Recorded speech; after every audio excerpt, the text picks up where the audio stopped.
नमस्कार स्टूडेंट्स, मैं doctor Sudesh Chaudhary physical chemistry YouTube channel में आप सभी का स्वागत करती हूँ। हम लोग फिजिकल केमिस्ट्री यूट्यूब चैनल पे फिजिकल केमिस्ट्री की क्लासेस चला रखी थी।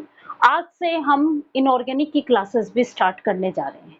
आज मैं आप लोगों को बीएससी सेकेंड ईयर की इनऑर्गेनिक केमिस्ट्री पढ़ाने वाली हूँ। इनऑर्गेनिक केमिस्ट्री में आपके 5 यूनिट है बीएससी सेकेंड ईयर में। सबसे पहले मैं आपको सिलेबस बता देती हूँ।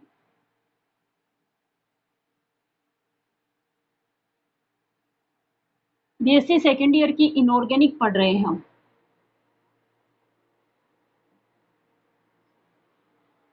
इनऑर्गेनिक का पेपर जो आता है वो 33 मार्क्स का आता है। 5 यूनिट्स होती है इसकी। यूनिट फर्स्ट में जो पढ़ते हो आप वो ए पार्ट में तो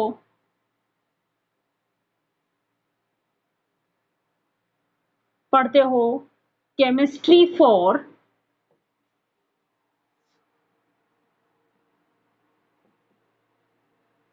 third transition series.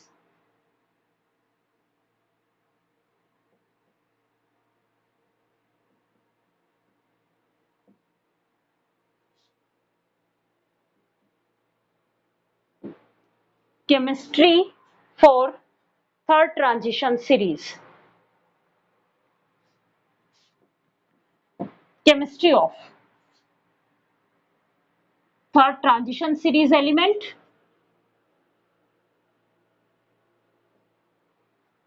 B part में पढ़ोगे आप chemistry of fourth and fifth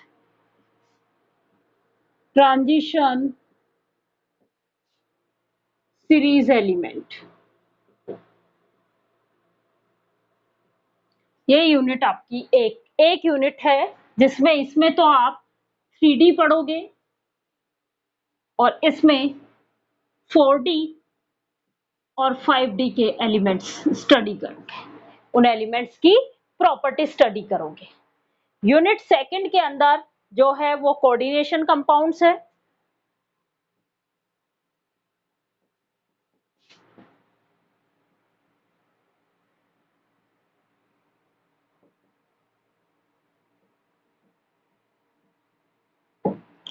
unit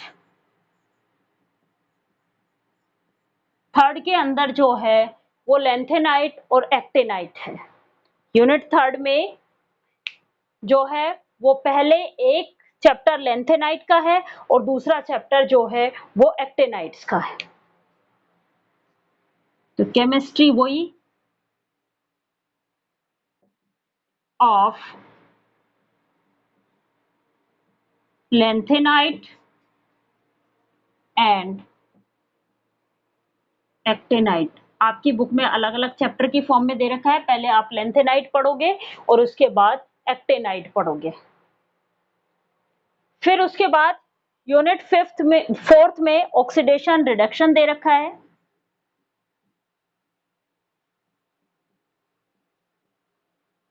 oxidation reduction दे रखा है। इसमें आप बहुत सारे प्लॉट पढ़ोगे और यूनिट फिफ्थ में जो आपके है वो ए पार्ट में तो आप एसिड बेस पढ़ोगे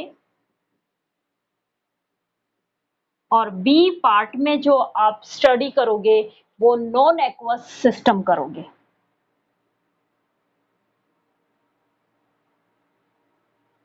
नॉन एक्वस सॉल्यूशन स्टडी करोगे।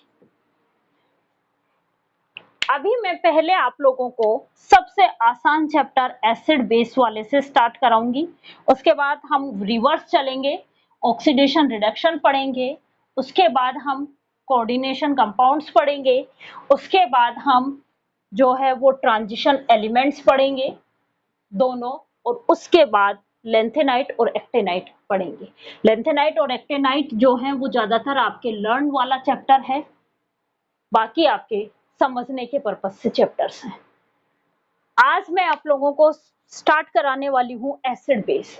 देखो इसमें हम क्या क्या पढ़ेंगे। बहुत छोटा सा चैप्टर है, बहुत आसान है, इजीली समझ में आने वाला है। मेरे साथ साथ आप लोग कॉपी पेन से इसको पढ़ोगे तो आपको सब कुछ समझ में आएगा। एक एक चीज मैं आपको समझाते हुए चलूंगी।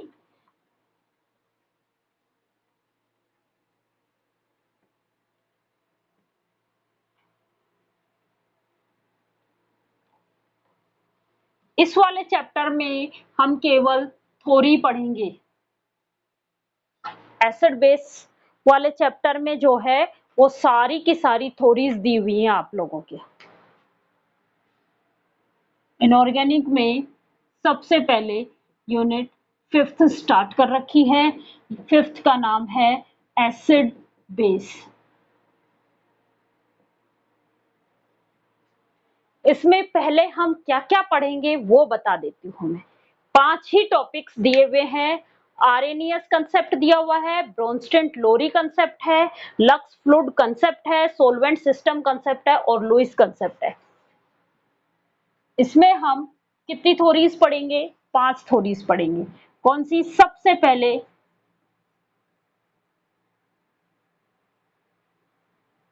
आर्हेनियस थ्योरी पढ़ेंगे, या कंसेप्ट एक ही बात है, थ्योरी लिख लो।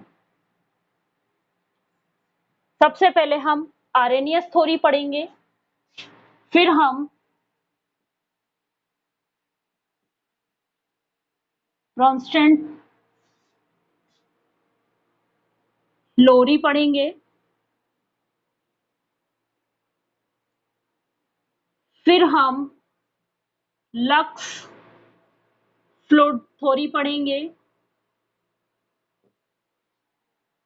1 2 3 4 नंबर हम जो पढ़ेंगे वो सॉल्वेंट सिस्टम कंसेप्ट पढ़ेंगे।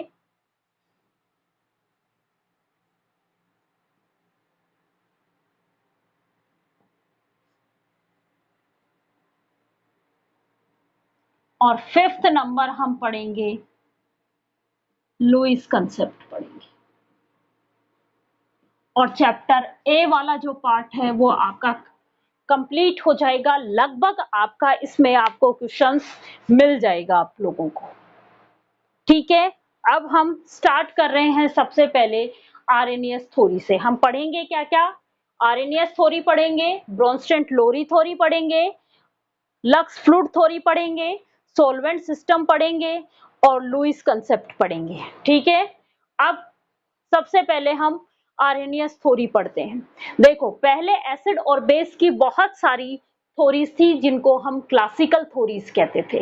ये जो थे ये इनके केवल नॉर्मल, जैसे कि वो कौन सा एसिड कहलाएगा कौन सा बेस कहलाएगा तो वो लिटमस टेस्ट के आधार पे बता दिया, जो स्वाद में टेस्ट के आधार पे बता दिया, कौन जो खट्टे होते हैं वो एसिड कहलाते हैं। इस तरीके से ये थ्योरीज दी गई थी। उन थ्योरीज को क्लासिकल थ्योरीज कहा था। उनसे पहले किसी भी तरीके का प्रैक्टिकली वर्क नहीं किया गया था। सबसे पहले प्रैक्टिकली वर्क जो किया गया था वो आर्हेनियस ने किया था। आर्हेनियस ने सन 1884 में बहुत सारे इलेक्ट्रोलाइट्स पे टेस्ट किए थे। बहुत सारे इलेक्ट्रोलाइट्स पे बहुत सारे टेस्ट किए थे कि कब? 1884 में आर्हेनियस ने। सबसे पहले हम कौन सी थ्योरी पढ़ रहे हैं? Arrhenius theory. तो आर्हेनियस ने क्या किया? 1884 में बहुत सारे इलेक्ट्रोलाइट्स पे इलेक्ट्रोलाइट्स को वाटर में डिसोल्व किया और उनकी प्रॉपर्टीज को स्टडी किया और उन्होंने एक थ्योरी प्रपोज की जिसको आर्हेनियस की इलेक्ट्रोलाइट थ्योरी कहा गया। क्या कहा गया? आर्हेनियस की इलेक्ट्रोलाइट थ्योरी कहा गया। इस थ्योरी में उन्होंने क्या बताया, क्या कंक्लूजन निकाला कि कोई भी इलेक्ट्रोलाइट है, यदि हम उसको पानी में डिसोल्व करते हैं तो वो चार्ज पार्टिकल्स में टूट जाता है।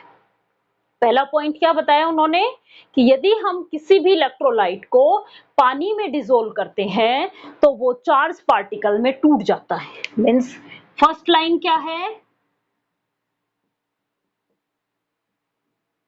इलेक्ट्रोलाइट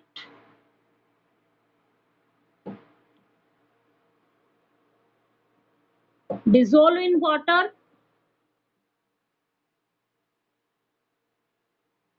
dissociate into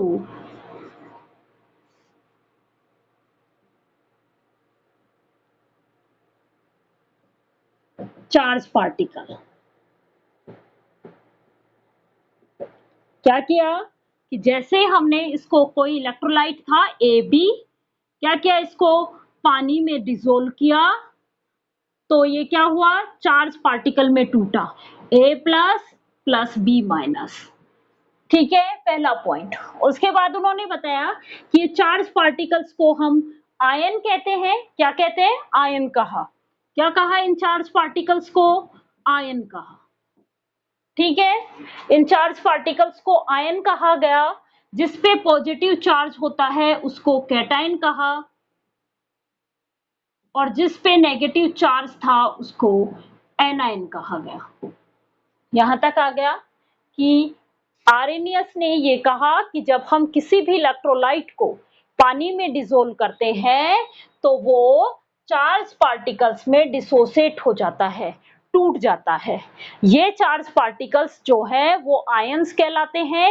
एक पे पॉजिटिव चार्ज होता है उसको कैटायन कहा जाता है, और एक पे नेगेटिव चार्ज होता है उसको एनायन कहा जाता है। आ गया यहां तक समझ में? चलो आगे। इसी थ्योरी का यूज उसने किसके लिए किया, एसिड बेस के लिए। इसी कंसेप्ट का यूज उसने किसके लिए किया, एसिड और बेस के लिए किया। उन्होंने कहा कि जब हम इलेक्ट्रोलाइट को पानी में डिसोल्व करते हैं तो ये इलेक्ट्रोलाइट H प्लस की फॉर्म में आयंस दे रहे हैं तो एसिड कहलाएंगे, और यदि ये इलेक्ट्रोलाइट OH माइनस आयन देंगे तो बेस कहलाएंगे। क्या कहा, इस इलेक्ट्रोलाइटिक थ्योरी का ही यूज किसमें किया, एसिड बेस थ्योरी डिफाइन करने के लिए कहा। और उन्होंने क्या कहा, एसिड कौन है, एसिड कौन है, जो एक्वस सॉल्यूशन में H प्लस आयन देते हैं वो क्या कहलाते हैं, एसिड कहलाते हैं। और बेस कौन से हैं, जो एक्वस सॉल्यूशन में OH माइनस आयन देते हैं वो बेस कहलाते हैं। आ गया समझ में?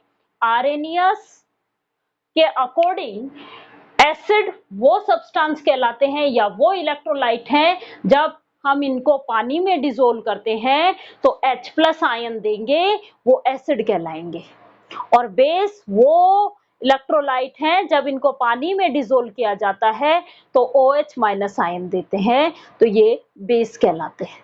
ठीक है, तो मैं इनकी डेफिनेशन लिखवाऊं। डेफिनेशन देखो, छोटी छोटी डेफिनेशंस लिख लेते हैं ताकि आपको ध्यान रहे।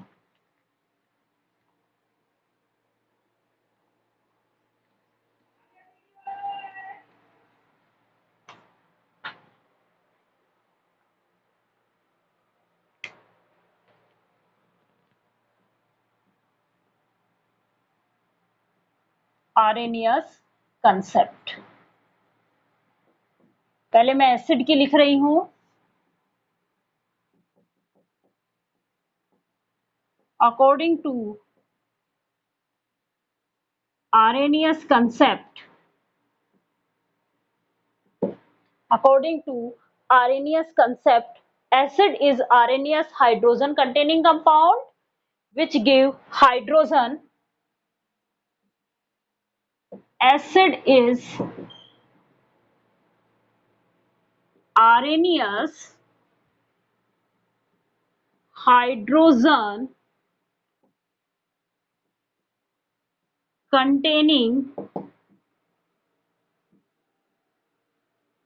compound which give H plus ion when dissolve it in water। जब मैं इसको पानी में डिसोल्व करती हूं तो मुझे क्या देगा, ये H प्लस आयन देगा। वो हाइड्रोजन कंटेनिंग कंपाउंड क्या कहलाएंगे, एसिड कहलाएंगे। आर्रेनियस कंसेप्ट के अकॉर्डिंग जब मैं किसी कंपाउंड को पानी में डिसोल्व करूंगी तो वो मुझे H प्लस आयन देंगे, वो क्या कहलाएंगे? एसिड कहलाएंगे। According to Arrhenius concept, hydrogen containing compound when give H plus ion when dissolve it in water। जब मैं इसको पानी में डिसोल्व करूंगी तो ये मुझे H प्लस आयन देगा, तो ये क्या कहलाएगा? आर्हेनियस एसिड कहलाएगा। चलो आगे, एग्जाम्पल है HCl। वाटर में डिसोल्व किया, क्या बना? H plus plus Cl minus.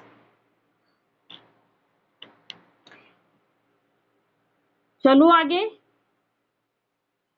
और कोई ले लो HNO3, जिसमें केवल hydrogen containing compound HNO3, H2SO4, ये सब क्या है? आर्हेनियस एसिड है। H plus plus NO3 minus. Base क्या है? According to Arrhenius concept, base is Arrhenius hydroxy containing compound। hydroxy means OH containing compound which give OH minus ion when dissolve it in water। तो अब हम acid के साथ base की definition भी लिख रहे हैं। एसिड सबको समझ में आया कि एसिड क्या है? आर्हेनियस कंटेनिंग कंपाउंड है, आर्हेनियस हाइड्रोजन कंटेनिंग कंपाउंड है। जब हम इसको इसमें पानी में डिसोल्व करते हैं तो H प्लस आयन मिले तो ये एसिड कहलाएगा। और बेस क्या है?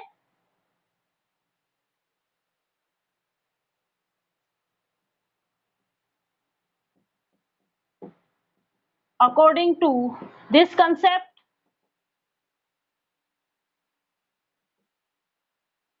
base is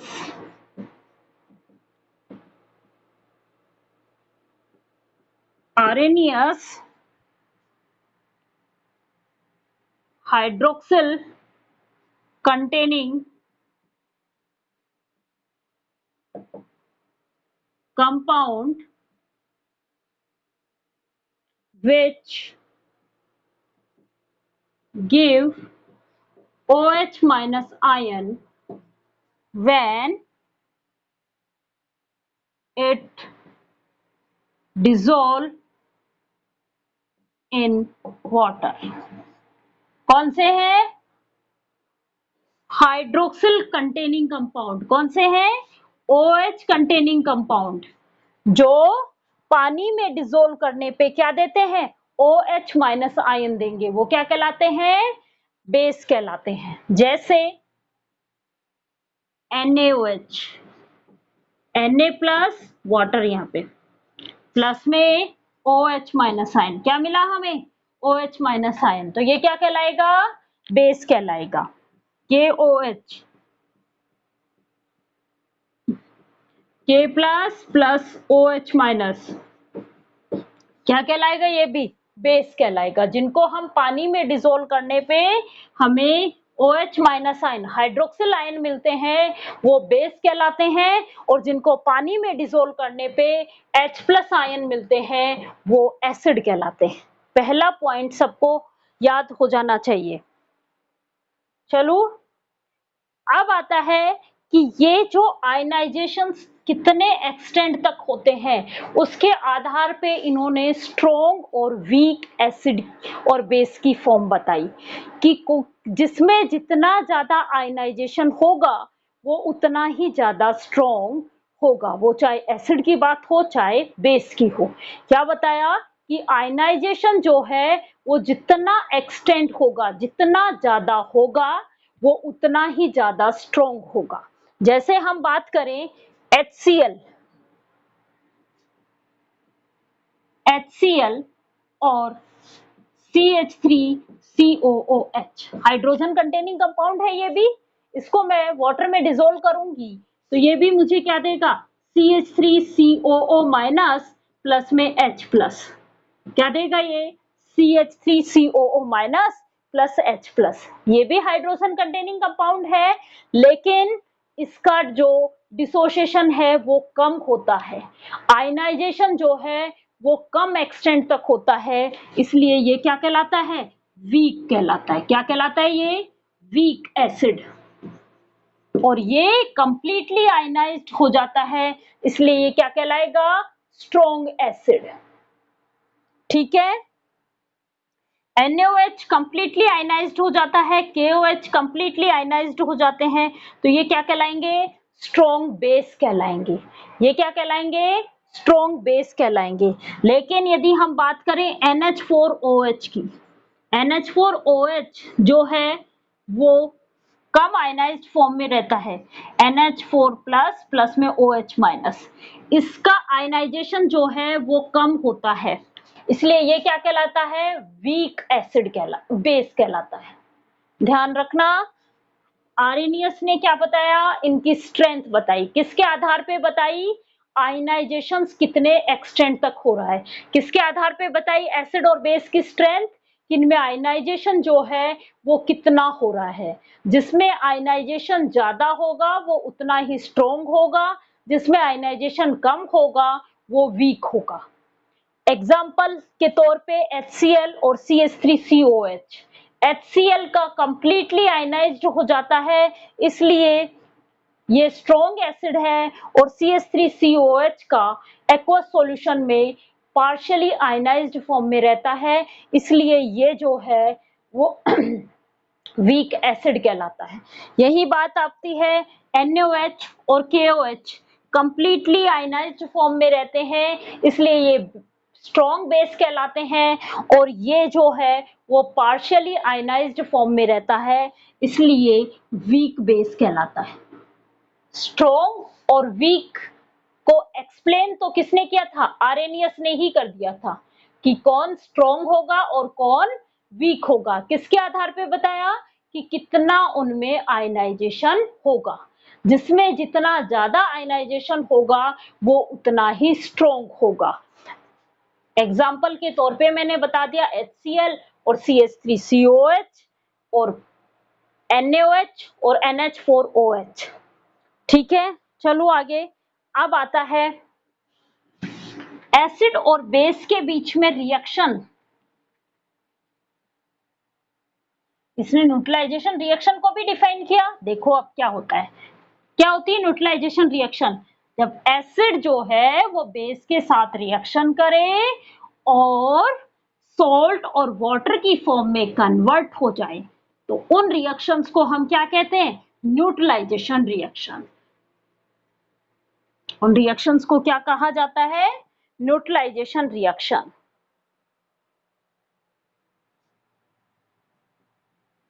reaction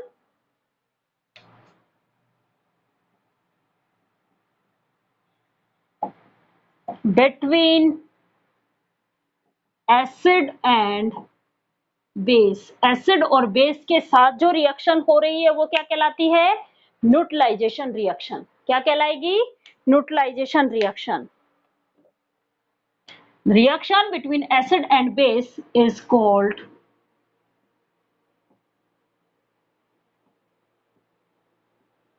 neutralisation reaction. ठीक है, अब देखो रिएक्शन कर रही हूं HX। एक बात, एसिड को, आर्रेनियस एसिड को HX फॉर्म में डिनोट करते हैं और आर्रेनियस बेस को BOH की फॉर्म में डिनोट किया जाता है। याद रखो क्या कहा था मैंने? आर्रेनियस हाइड्रोजन कंटेनिंग कंपाउंड, ये कहा था, उसी को एसिड कहा था। तो हाइड्रोजन कंटेनिंग कंपाउंड है H। अब X तो कोई भी नेगेटिव फॉर्म लग सकती है, इसलिए इसको HX की फॉर्म में डिनोट करते हैं। आर्रेनियस बेस को BOH, क्योंकि क्या कहा था? कौन से containing compound? Hydroxyl containing compound. Arrhenius hydroxyl containing compound जो OH माइनस आयन देते हैं वाटर के साथ, वो क्या कहलाते हैं? बेस कहलाते हैं। इसलिए इनको किससे डिनोट किया जाता है? BOH से डिनोट किया जाता है। देखो reaction HX plus BOX, sorry H, क्या रिएक्शन हुई? क्या बना? BX plus H2O। ये Bx किस फॉर्म में रहेगा? B plus plus X minus की फॉर्म में, प्लस H2O इसी फॉर्म में रहेगा। यहाँ पे ये आयनाइज्ड फॉर्म में टूटे हुए रहेंगे। क्यों रहेंगे? क्योंकि ये क्या है, क्या बताया था? इलेक्ट्रोलाइट। इलेक्ट्रोलाइट क्या होते हैं? जो पानी में डिसोल्व होने पर आयनाइज्ड फॉर्म में रहते हैं। तो ये किस में रहेंगे? H plus plus X minus. ये किस में रहेगा? B plus plus OH minus. और रिएक्शन में ये बना, क्या बना? B प्लस प्लस में X माइनस प्लस H2। ध्यान से देखो, इस साइड B प्लस है, B प्लस से B plus cancel out, X minus से X minus cancel out. Means ये रिएक्शन किस किस के बीच में है? H plus plus OH minus, और क्या बना है? H2O। तो आरएनएस की न्यूट्रलाइजेशन रिएक्शन क्या है? H प्लस और OH माइनस आयन के बीच की जो रिएक्शन है वही क्या कहलाती है? आरएनएस न्यूट्रलाइजेशन रिएक्शन कहलाती है। H प्लस और OH माइनस आयन के बीच की जो रिएक्शन है, उन दोनों के बीच जो रिएक्शन हो रही है वो क्या कहलाती है? आरएनएस न्यूट्रलाइजेशन रिएक्शन कहलाती है। आ गया समझ में? अकॉर्डिंग टू आरएनएस के अकॉर्डिंग न्यूट्रलाइजेशन रिएक्शन क्या है? न्यूट्रलाइजेशन रिएक्शन क्या है? The reaction between H plus and OH minus ion is known as Arrhenius neutralization reaction. The reaction between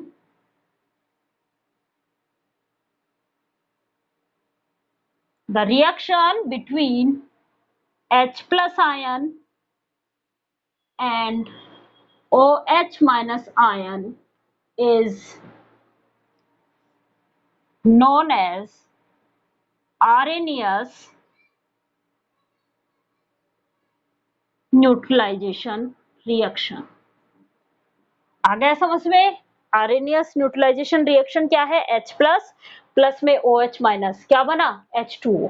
ये क्या कहलाती है? आरएनएस न्यूट्रलाइजेशन रिएक्शन कहलाती है। इसके आगे का पोर्शन हम कल पढ़ेंगे। कल हम आरएनएस के क्या यूटिलाइजेशन थी या क्या इसके यूज हैं वो पढ़ेंगे, और उसके बाद इस आरएनएस कंसेप्ट की क्या लिमिटेशन थी।